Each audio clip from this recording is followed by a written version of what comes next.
Hello students, welcome back to our channel. பகுபத உறுப்பிலக்கணம் ரொம்ப முக்கியமான ஒரு விஷயங்க. ஸோ இது ரூல்ஸு அல்லது இந்த வேர்டுக்கு இதுதான் அப்படின்னு நீங்கள் என்ன பண்ணலாம். ஒன்று, நான் இலக்கண குறிப்புக்கு சொல்லியிருந்தேன். இதுக்கு முன்னாடி வீடியோவில் இலக்கண குறிப்பு நம்ம பார்த்துருந்தோம். ஸோ இலக்கண குறிப்பு வீடியோ பார்க்கலன்னா நீங்கள் அதை பார்த்துருங்க. ஒவ்வொரு அரை மணி நேரத்துக்கும் நம்ம ஒரு வீடியோ போட்டிருக்கோம். நீங்கள் 1/4 மணி நேரத்தில் படிக்கக்கூடியதுக்கு ஏற்ற மாதிரியான ஒரு பத்தி அல்லது ஒரு பக்கத்துக்கான ஆன்சர்ஸு அல்லது ஒரு 10 வார்த்தைகள் அல்லது ஒரு 50 வார்த்தைகள் அந்த மாதிரி ஈஸியாக நீங்கள் ஒவ்வொரு ½ அன் ஹவர்லையும் ஒவ்வொரு டாபிக் படிக்கிற மாதிரி நம்ம கண்டென்ட் பிளான் பண்ணி கொடுத்துட்ருக்கோம். ஸோ அந்த மாதிரி தான் இருக்க போது. இப்போ உறுப்பிலக்கணம் நம்ம பார்க்க போகிறோம். உறுப்பிலக்கணம் ஆல்ரெடி உங்கள் எல்லாருக்குமே தெரிஞ்சது தான். ஸோ இதில் பார்த்திங்க அப்படின்னா ஃபார்முலா என்னன்னு நான் சொல்லிட்டேன். ஃபஸ்ட்டு ஃபார்முலாவை சொன்னதுக்கப்புறம் என்ன அப்படின்னா, அடுத்து உங்ககிட்ட என்ன அப்படின்னா, நான் வந்து கீழே எப்படி வரும் அப்படிங்கிறது எழுதியும் காமிச்சாச்சு, ரைட்டா? இதுதான் இப்போ கலங்கி அப்படின்னா நீங்கள் இப்படி எழுதணும், இதுக்கு இது இப்படி எழுதணும் அப்படின்னு.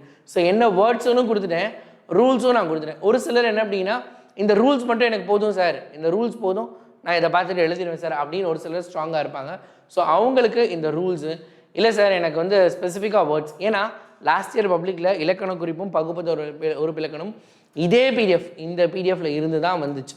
லாஸ்ட் இயர் இந்த பிடிஎஃப் லான்ச் பண்ணோம். அப்படியே இதிலேருந்து 2 வார்த்தைகள், இந்த தடவையும் அதே மாதிரியான வார்த்தைகள் தான் வரும் இதிலேருந்து.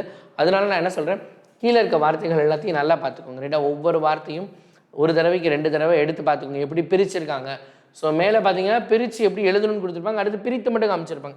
ஏன்னா பிரித்தாலே 1 மார்க். பகுபத உறுப்பிலக்கணம்னா நீங்கள் பிரித்தாலே உங்களுக்கு 1 மார்க். அப்போ பிரிக்கிறதுக்கு முதல் தெரிஞ்சிருக்கணும். அதுக்கு தான் கீழே எல்லா வார்த்தைகளையும் அனைத்து வார்த்தைகளையும் என்ன அப்படின்னா பிரித்து நான் கொடுத்துட்டேன். ஸோ பிரித்து பார்த்துக்கோங்க, ரைட்டா? அடுத்த வீடியோவில் நம்ம என்ன பண்ண போகிறோம், புணர்ச்சி விதிகள் எப்படி எழுதுறது அப்படிங்கிற அந்த ஸ்பெசிஃபிக் வீடியோ நம்ம போட போகிறோம்.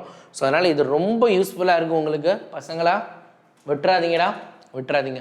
இதே மாதிரி ½ அன் ஹவர் ஒன்ஸ் ஒவ்வொரு வீடியோ வந்துகிட்டே இருக்க போது உங்கள் ஃப்ரெண்ட்ஸ்க்கு நம்ம சேனலில் சப்ஸ்கிரைப் பண்ண சொல்லுங்கள். நிறைய பேருக்கு இந்த வீடியோஸ் யூஸ்ஃபுல்லாக இருக்கணும், சரியா? அதை கொஞ்சம் கவனமாக பாருங்கள். அப்போ தான் இது வந்து ஒரு சின்ன ஹெல்ப். நீங்கள் ஷேர் பண்ணுறதுனால ஒன்றுமே ஆக போகிறதில்ல.